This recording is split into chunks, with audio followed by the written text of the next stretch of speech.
Most people think they have a money problem, but the truth is, most people have a visibility problem. Because the moment your salary hits your account, it already starts disappearing. Rent, food, subscriptions, random spending, small emergencies, and somehow by the end of the month, you're sitting there wondering the same thing again. Where did all my money go? And that one question is exactly why your first budget matters. Not because budgeting is exciting, not because it makes you feel rich, but because without a budget, money has a habit of slipping through your fingers without asking permission. Imagine this for a second. You get paid. For a few hours, maybe even a full day, you feel calm. You tell yourself, this month will be different. This time I'll save more. This time I'll spend carefully. This time I'll finally get control. But then reality starts showing up. A bill you forgot about. A delivery order because you're tired. A coffee on the way out. A subscription you didn't even remember was renewing.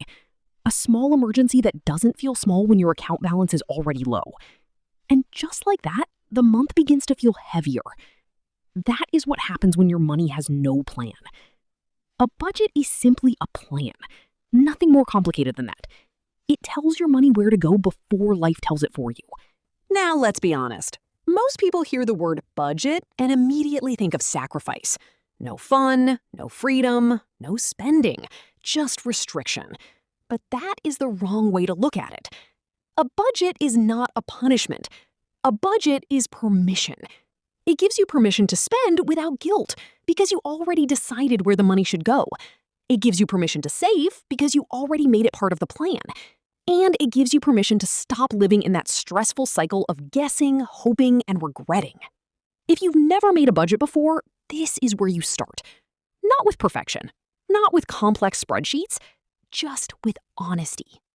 Step 1, know your income. The first step is simple. You need to know exactly how much money is coming in every month. Not what you hope to earn, not what you made in your best month, not what you think you should be making. The real number. If you have a salary, use your take-home pay after taxes and deductions. If you earn from freelance work, side income, or business, use a realistic monthly average. If your income changes, don't guess. Take the average of your last 3 to 6 months. Because your budget has to be built on reality, not optimism. And this is where a lot of beginners go wrong. They start budgeting using their best possible month. Then when a slower month comes, the whole system breaks. So write down the number that actually lands in your account. That is your starting point. Step 2, track your expenses. Now comes the part most people avoid. You need to see where your money is already going. And I don't mean just rent and groceries. I mean everything. Subscriptions, transport, food delivery, shopping, entertainment, impulse spending. The little things that feel harmless in the moment, but become huge when added together. For 1 month, track every expense. Every swipe, every transfer, every online purchase, every small payment. Because most people don't lose money in one dramatic way. They lose it through dozens of tiny leaks. That's why at the end of the month, they feel confused. I didn't even buy anything big. Exactly. That's the problem. The money did not disappear in one place. It leaked out in many places. Once you see those leaks clearly, you can finally fix them. Step 3, separate needs and wants. Now, let's make this simple. Every expense in your life falls into one of 2 major groups: needs and wants. Needs are the things you must pay for to live and function.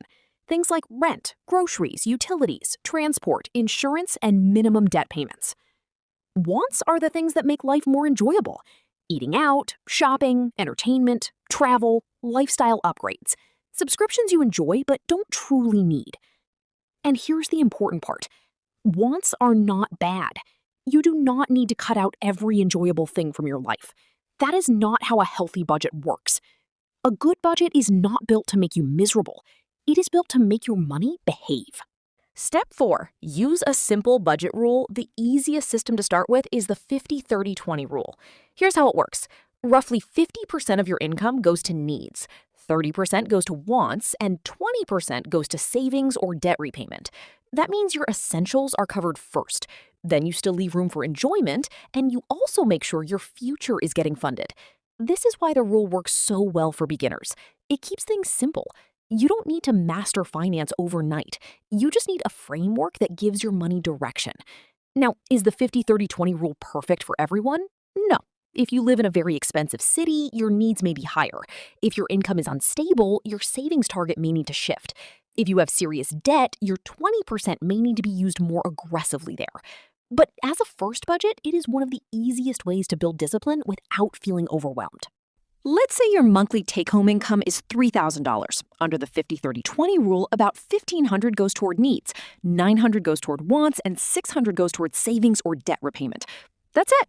No confusion, no guessing. Now you know exactly how much freedom you have in each category, and that is powerful. Because once your money has buckets, your decisions become easier. You stop asking, can I spend this? And start asking, which part of my budget does this belong to? That small shift changes everything. Here's the truth nobody really tells beginners. Budgeting is not just about money. It is about emotional control. Because a lot of spending is not logical, it is emotional. People spend when they're stressed. People spend when they're bored. People spend when they feel behind in life. People spend to reward themselves after a hard day. And none of that makes you a bad person. It just makes you human. That's why a budget is not about shame. It is about awareness. When you know why you spend, you can finally start spending with intention instead of impulse. And that's when real progress begins. Step 5. Build your first budget. Now, let's actually build it. Take one page, one spreadsheet, or one budgeting app. It doesn't matter which one. At the top, write your monthly income.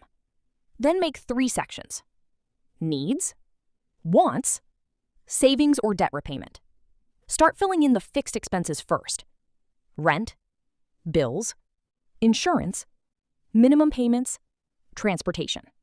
Once that is covered, move to flexible spending: groceries, dining out, entertainment, personal spending, shopping. Then decide how much you want to save. Even if you can only save a small amount at first, start somewhere. Because the habit matters more than the amount in the beginning. A weak budget that you actually follow is better than a perfect budget you abandon after 3 days. Step 6. Add one emergency fund goal immediately. Make it this: build an emergency fund. This is money set aside for unexpected problems: a medical bill, a repair, a sudden expense, something life throws at you without warning.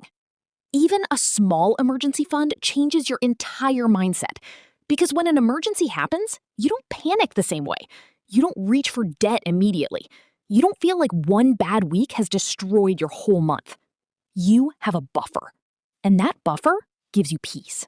Step 7. Review every week.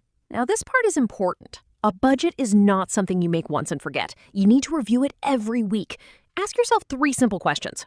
What did I spend more on than expected? What spending felt worth it? What do I need to adjust next week?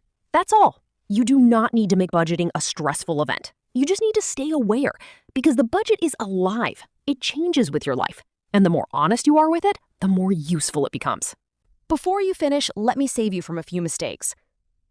Don't create too many categories. Too much detail makes beginners quit. Don't budget from hope instead of reality. Always use real numbers. Don't ignore small expenses. That is where the leaks usually are. Don't try to make your first budget perfect. Your first budget is not supposed to be perfect. It is supposed to teach you how you actually live. And most importantly, don't give up after one bad week. A bad week does not mean the system failed. It just means the system needs adjustment.